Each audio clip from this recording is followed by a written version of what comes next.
Brett laughed, sliding the velvet ring box back into his tailored jacket. "You honestly thought I would marry someone your size? You are a liability to my new image." Julia stood alone in the freezing Chicago rain, shattered. Then a bulletproof black Maybach pulled up, and the city's most feared Mafia boss opened the door. The crystal chandelier of Le Petit Cheval cast a cold, unforgiving light across the white linen tablecloth. Julia Conti sat perfectly still, her hands folded in her lap, listening to the man she had loved for 4 years dismantle her entire world with the casual indifference of a corporate layoff. Brett Whitlock took a slow sip of his bourbon. He looked immaculate, his blonde hair perfectly swept back, his expensive suit hugging his lean frame.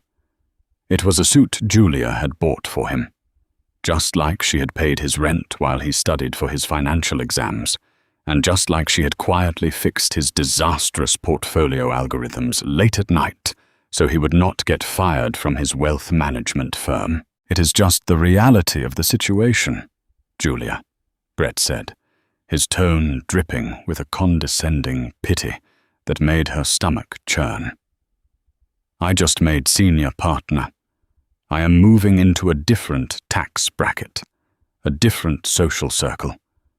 The firm hosts galas, retreats in the Hamptons, yacht parties. I need a wife who fits that aesthetic. I need someone who looks the part." Julia looked at him, her dark eyes steady even as her heart violently fractured against her ribs. She knew exactly what he meant. At 240 pounds, Julia did not fit the cookie-cutter mold of the stick-thin, socially ambitious wives of Brett's new colleagues. She was soft curves, thick thighs, and a quiet, unassuming brilliance. She preferred vintage cardigans and late nights analyzing forensic datasets over designer dresses and empty small talk. "You are breaking off our engagement," Julia said, her voice surprisingly level. "Because I am fat," Brett grimaced, looking around as if her bluntness embarrassed him. "Do not use that word. It is about health. It is about presentation. I am sorry, Julia, but you have let yourself go, and I am ascending. We are just on different paths now. I need someone who elevates my status." He did not even have the decency to look her in the eye. He signaled the waiter, tossed a $50 bill onto the table to cover his drink, and stood up. "I will have my assistant send for the rest of my things at the apartment tomorrow," Brett said, adjusting his cuffs. "Take care of yourself, Julia. Maybe try that new gym downtown. It might do you some good." Without another word, Brett walked out of the restaurant, leaving her sitting alone at a table meant for two, surrounded by the hushed whispers and pitying glances of the other patrons. Julia did not cry. She refused to give the onlookers the satisfaction of a scene. She carefully picked up her purse, paid the remainder of the exorbitant bill with her own credit card, and walked out of the restaurant with her head held high. Her chest felt tight, a suffocating pressure building behind her ribs, but her dignity was a steel rod keeping her upright. The moment she pushed through the revolving glass doors, the harsh Chicago night hit her. A freezing, torrential rain was falling, slicking the pavement of the Magnificent Mile and blurring the neon lights of the city. She had forgotten her umbrella. Of course she had. She stood on the curb, the rain instantly soaking through her wool coat, plastering her dark hair to her cheeks.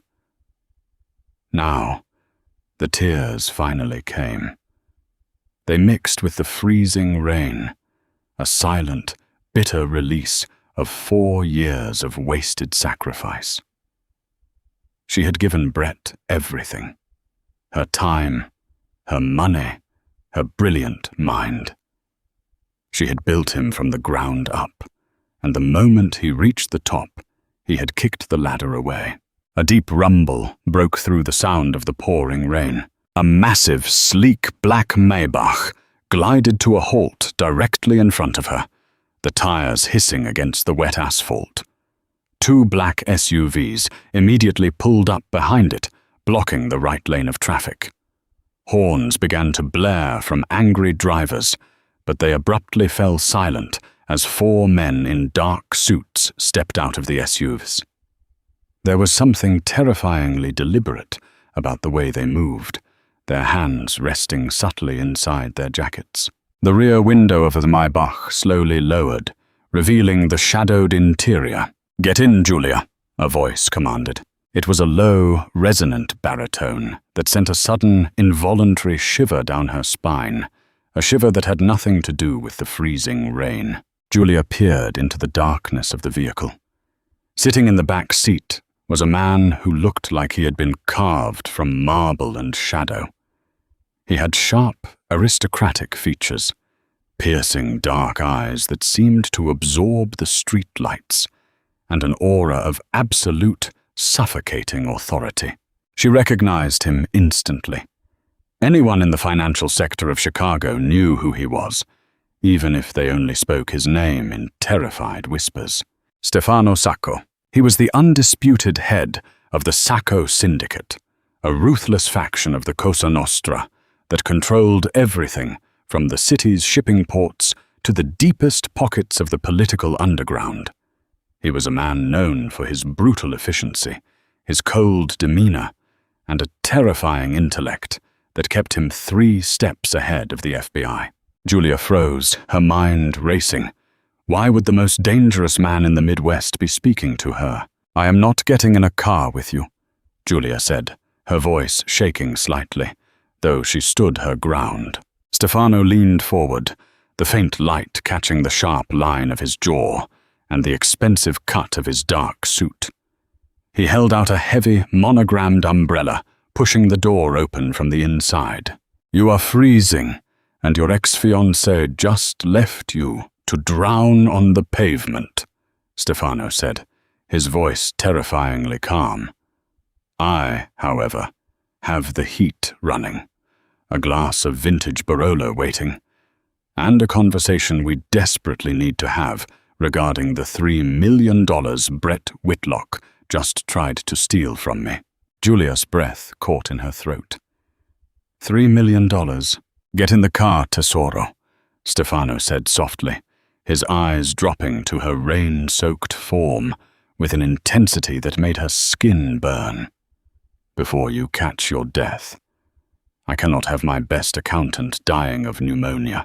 Driven by a mixture of shock, freezing cold, and a burning curiosity, Julia stepped forward and slid into the cavernous, leather-scented interior of the Maybach. The moment the heavy door clicked shut, the chaotic noise of the Chicago storm vanished, replaced by the hushed, insulated hum of the luxury vehicle.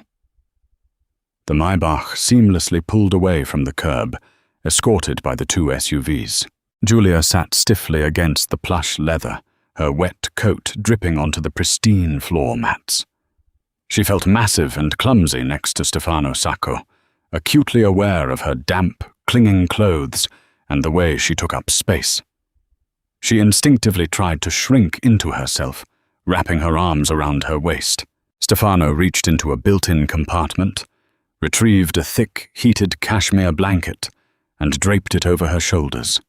His knuckles briefly brushed against her collarbone, his touch surprisingly warm and shockingly gentle for a man reputed to have broken a rival's jaw with his bare hands. "Drink," he instructed, pressing a crystal tumbler of red wine into her trembling hands. "It will warm your blood." Julia took a small sip. The wine was impossibly rich, exploding with dark fruit and oak on her tongue. She took a deep breath, clutching the glass, and finally turned to look at the Mafia boss. "How do you know my name?" she asked, her analytical mind overriding her fear. "And what do you mean about Brett stealing from you? I am not your accountant. I work for a legitimate firm." "Legitimate is a very subjective word in this city," Stefano murmured. He poured himself a glass of whiskey, watching her over the rim of the crystal. "For the last 2 years, Brett Whitlock has been managing a series of shell corporations for my syndicate. We use his firm to funnel cash from our less visible enterprises into the legal market. Julia felt all the blood drain from her face. Brett was managing mob money. He had never told her. But then again, Brett rarely understood his own portfolios. He was a salesman, a face, a charismatic talker who relied entirely on Julia to balance the ledgers behind the scenes. Recently, Stefano continued, his voice hardening, my auditors noticed a discrepancy. Small at first, a few thousand here, a few thousand there, skimmed off the top and routed to offshore accounts. Brett got greedy. He thought because he was dealing with vast sums, we would not notice the missing fractions. By this morning, the total stood at exactly $3.2 million. Julia closed her eyes, a wave of nausea washing over her. Brett was a dead man. The realization hit her with absolute certainty. You do not steal from the Cosa Nostra and live to attend Hampton's yacht parties. But that is not why you are here, Stefano said, shifting closer. The heat of his body radiated against her side. Brett is a fool. A dead fool, soon enough. What fascinated me, Julia, was the code used to hide his theft. It was brilliant, elegant, a masterpiece of forensic obfuscation. Julia opened her eyes, staring at him in horror. My men spent 3 weeks trying to crack the algorithms hiding the money, Stefano said, a dark smile playing on his lips. When we finally broke through, we did a deep dive into Brett's servers, and we found that Brett did not write that code. He does not have the intellectual capacity to write a grocery list, let alone a dual encrypted ledger. You wrote it. I did not know whose money it was, Julia blurted out, her heart hammering wildly against her ribs. I swear. Brett brought me his files late at night. He said his clients were demanding complex tax shelters, and he did not know how to structure them. I was just helping my fiancé. I had no idea I was helping him launder stolen syndicate funds. I know, Stefano said smoothly. His dark eyes roamed over her face, tracing the curve of her cheek, the fullness of her lips. I have had my people watching you for months, Julia. I know you wake up at 5 in the morning. I know you take your coffee black. I know you do all the heavy lifting at that firm, while lesser men take the credit. He leaned in closer, his voice dropping to a hypnotic, gravelly whisper. And I know that idiot you were engaged to made you feel like you were not enough, simply because you do not look like the starving plastic mannequins he wants to parade around. Julia gasped softly as Stefan reached out, his large, calloused hand gently cupping her jaw. His thumb stroked her damp cheek. He looked at you and saw a liability, Stefano murmured, his eyes blazing with a sudden possessive fire that made Julia's breath hitch. I look at you and see an empire. You have the most brilliant mind I have ever encountered, wrapped in a body that has kept me awake for 3 months straight. Julia's mind short-circuited. She had spent her entire adult life trying to make herself invisible, trying to compensate for her size by being the smartest, most useful person in the room. She was used to being the punchline, the reliable friend, the secret backbone of a handsome man's success. No man, let alone a terrifyingly powerful billionaire, had ever looked at her with such raw, unhidden hunger. What do you want from me? She whispered, her voice barely audible over the hum of the tires. Everything, Stefano answered simply. The Maybach turned off the main highway, passing through towering wrought-iron gates that swung open automatically. They were driving up a long, winding driveway lined with ancient oak trees, leading to a massive stone estate overlooking Lake Michigan. Armed guards in dark raincoats patrolled the perimeter, holding automatic rifles with casual ease. "I am offering you a position," Stefano said, pulling his hand back, though his gaze never left hers. "You will work exclusively for me. You will restructure my entire financial network. I will pay you 10 times what your firm pays you, and you will have complete autonomy over my ledgers." "And if I say no?" Julia asked, her stubbornness flaring despite the terrifying surroundings. "Will you kill me because I know about the stolen money?" Stefano let out a low, dark chuckle. "Kill you? I would burn this city to the ground before I let a single scratch come to you, Julia. If you say no, I will drive you to your apartment, ensure you have a comfortable life, and you will never see me again." But we both know you are not going to say no. Why? Because you are tired of playing small for men who do not deserve you, Stefano said softly. Because you are meant for the shadows, where real power lies, and because I am the only man who truly sees you. The car glided to a halt in front of the grand entrance of the estate. One of the guards immediately rushed forward with a large umbrella, opening the door for them. Stefano stepped out into the rain and extended his hand to her. "Let me show you how a queen is treated, Julia." Julia looked at his outstretched hand. She thought of Brett, sitting in that restaurant, telling her she was a liability to his image. She thought of the cold, lonely life she had been living, starving for a scrap of genuine appreciation. Then she looked at Stefano Sacco, a man steeped in violence, who was looking at her like she was the only precious thing in the world. Taking a deep breath, Julia Conti placed her hand in the Mafia boss's, stepping out of the car and into the dangerous, intoxicating world of the Chicago outfit. The Sacco estate was a fortress disguised as a Gilded Age mansion, and within 48 hours, the expansive mahogany library had become Julia's undisputed domain. Stefano had spared no expense. 6 curved monitors formed a command center on the antique desk, wired into servers that operated completely off the grid. For the first time in her life, Julia was not hiding. She was not shrinking herself to fit into a tiny cubicle or apologizing for taking up space. Dressed in a luxurious, deep emerald silk robe that Stefano had specially ordered for her, she let her fingers fly across the mechanical keyboard. She was hunting. Brett Whitlock thought he was a genius, but his methodology was sloppy.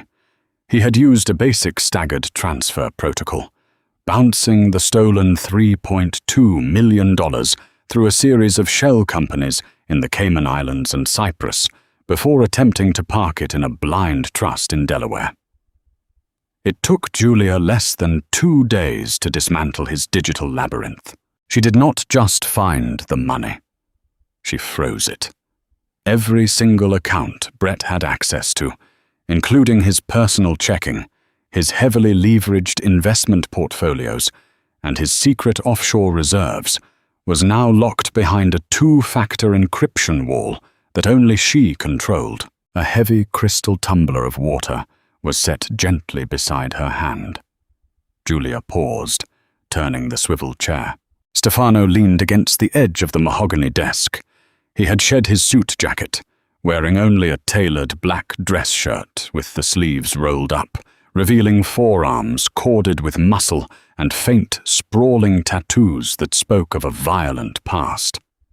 He looked at her not with the cold calculation he reserved for his lieutenants, but with a mesmerizing, consuming heat. "You have been staring at those screens for 6 hours, Tesoro," Stefano said, his voice a low rumble. "You need to eat." He gestured to a silver tray resting on the side table, laden with roasted lamb, garlic potatoes, and a rich balsamic reduction. Julia felt a familiar spike of anxiety. For 4 years, eating in front of Brett had been a psychological minefield. Brett would scrutinize her plate, make passive-aggressive comments about carbohydrates, and sigh heavily if she asked for a second helping. I am not that hungry, Julia lied, looking down at her lap. Stefano moved closer. He reached out, placing two large, warm hands on her shoulders, gently massaging the tight muscles at the base of her neck. Do not ever lie to me, Julia, he murmured, though there was no anger in his tone, only a fierce, protective demand. And do not ever starve yourself in my house. You are a queen, and queens do not survive on air. You have a brilliant, beautiful body that requires fuel, and I plan on worshipping every single inch of it. Eat. The utter sincerity in his eyes shattered the last of Julia's defenses. The deep-seated shame she had carried for years began to dissolve under the weight of his undeniable obsession. She reached for the plate, and as she ate, Stefano watched her with an expression of pure reverence, as if witnessing a miracle. The money is secured, Julia said quietly, setting her fork down. I rerouted the 3.2 million back into your primary holding accounts. I also took the liberty of auditing the rest of your syndicate's ledgers. Your previous accountant was bleeding you dry on international tariffs. I restructured the shipping routes through a subsidiary in Nova Scotia. You will save approximately 14% on operational costs this quarter. Stefano stared at her. The silence in the room stretched, thick and heavy. Then the ruthless head of the Chicago outfit threw his head back and laughed. A deep, resonant sound of pure delight that echoed off the vaulted ceiling. 14%, Stefano repeated, shaking his head. I bring you here to recover stolen change, and you casually reorganize my entire international shipping syndicate before dinner. You are a terrifying creature, Julia Conti. I just like numbers, she replied, a genuine smile finally breaking across her face. They do not lie. They do not cheat. No, they do not, Stefano agreed, his expression sobered, turning dark and predatory as he looked at the monitors. Speaking of cheats, what is the status of our mutual problem? Brett is panicking, Julia said, pulling up a secondary screen. Since I locked him out, he has tried to access his bank accounts 47 times. His credit cards are declining. His firm is undoubtedly investigating his sudden lack of liquidity. He is a ghost in the financial system. Let him sweat, Stefano commanded. He deserves to feel the walls closing in. But he will not stay hidden for long. Desperate men do stupid things, and Brett Whitlock is the stupidest man I have ever had the displeasure of employing. Stefano's prediction was accurate. Over the next 3 days, Julia's old burner phone, which Stefano had kept active and traced, lit up with hundreds of frantic messages. Brett went from demanding she answer his calls to begging for her help to outright threatening her. He had realized the syndicate was onto him, and he believed Julia was the only one who could manipulate the codes to set the money free so he could run. He did not realize that Julia was no longer his stepping stone. She was the architect of his demise. The Oak Street boutique was closed to the public. Stefano had rented out the entire high-end store for the afternoon, so Julia could have a private fitting. For the past week, tailors had been working around the clock, crafting custom pieces that celebrated her curves rather than hiding them. Julia stood on the plush, circular pedestal in front of a massive 3-way mirror. She was wearing a stunning, tailored crimson trench coat over a sleek black dress that hugged her hips and chest perfectly. She looked powerful. She looked dangerous. She barely recognized the confident, radiant woman staring back at her. Stefano sat in a velvet armchair nearby, sipping an espresso. His dark eyes tracked her every movement through the mirror, burning with a possessive intensity that made her skin flush. 2 heavily armed guards stood outside the frosted glass doors of the boutique, keeping the busy Chicago street at bay. You look incredible, Stefano said softly, setting his cup down. Crimson is your color. Thank you, Julia said, turning to admire the cut of the fabric. I never thought I could wear something so bold.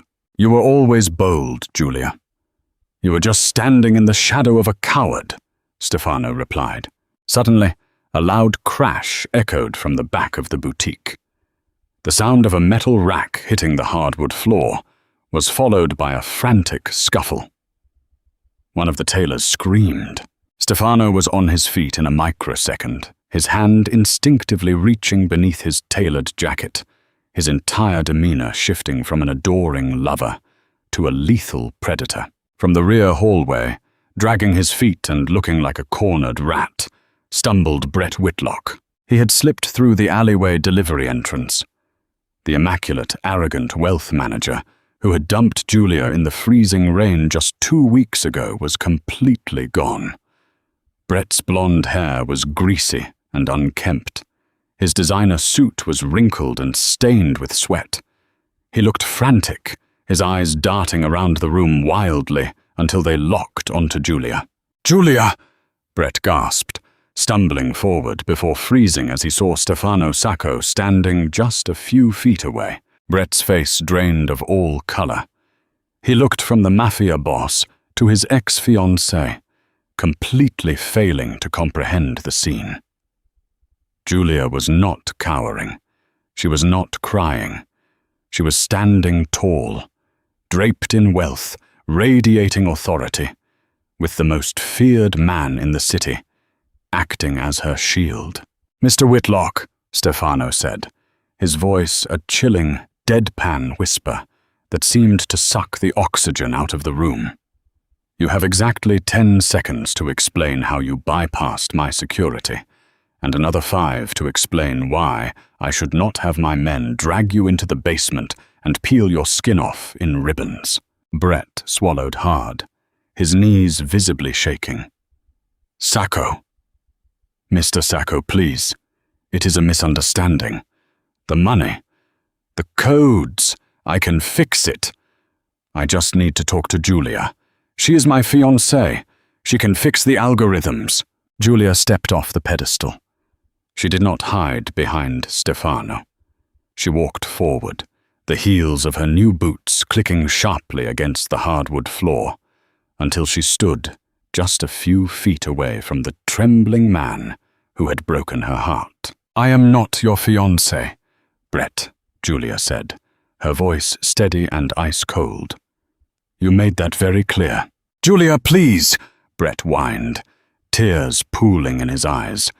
He reached out a hand, but quickly pulled it back as Stefano took a slow, menacing step forward. "They froze my accounts. My firm fired me. The cartel guys in the Caymans are looking for me. You have to unfreeze the trust. You owe me. I gave you 4 years of my life." "You owe me," Julia corrected him, her eyes blazing with newfound fury.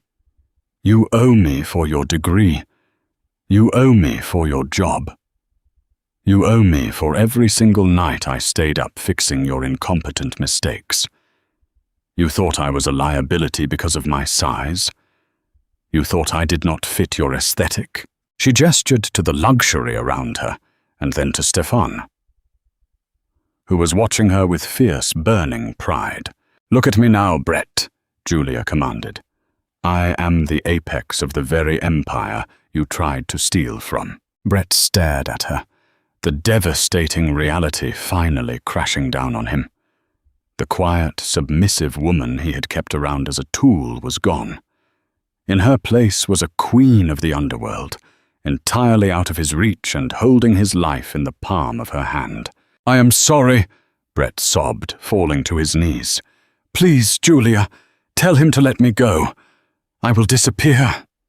"You will never see me again." Julia looked down at him. She felt no pity. She felt absolutely nothing for the pathetic creature crying on the floor. "He is all yours, Stefano," Julia said smoothly, turning her back on Brett. Stefano smiled, a terrifying, shark-like grin. He snapped his fingers. The frosted glass doors of the boutique opened, and 4 massive enforcers marched inside. "Take Mr. Whitlock to the warehouse at the docks," Stefano instructed calmly, wrapping a protective arm around Julia's waist and pulling her flush against his side. He has $3.2 million worth of debt to work off. Ensure he understands the physical toll of manual labor. "No! Julia, wait! Please!"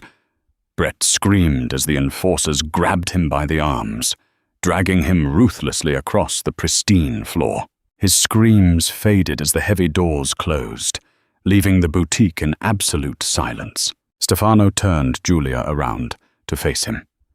He reached up, cupping her cheeks, his thumbs tracing her cheekbones. His chest heaved slightly, the adrenaline of the confrontation mixing with the overwhelming desire he felt for the woman in his arms. "You were magnificent," Stefano whispered. "I had a good teacher," Julia replied, her hands resting flat against the hard muscle of his chest. Stefano leaned down, capturing her lips in a deep, bruising kiss. It was a kiss of possession, of absolute devotion, sealing a pact between a ruthless king and the brilliant, beautiful queen who had saved his empire. Julia kissed him back with equal fire, knowing that she had finally found a man who craved her exact weight, a man who would burn the world down just to keep her warm. The Sacco Syndicate would rule Chicago for decades to come, and at the heart of the Shadow Empire sat Julia Conti, holding the keys to the kingdom. If you were captivated by Julia's rise to power and Stefano's dark, protective obsession, do not forget to tap that like button and share this story with your friends. Drop a comment below, telling us your favorite moment between Julia and the Mafia boss. Do you want to hear more gripping, high-stakes romance stories like this one? Make sure to subscribe to the channel and turn on notifications so you never miss an upload.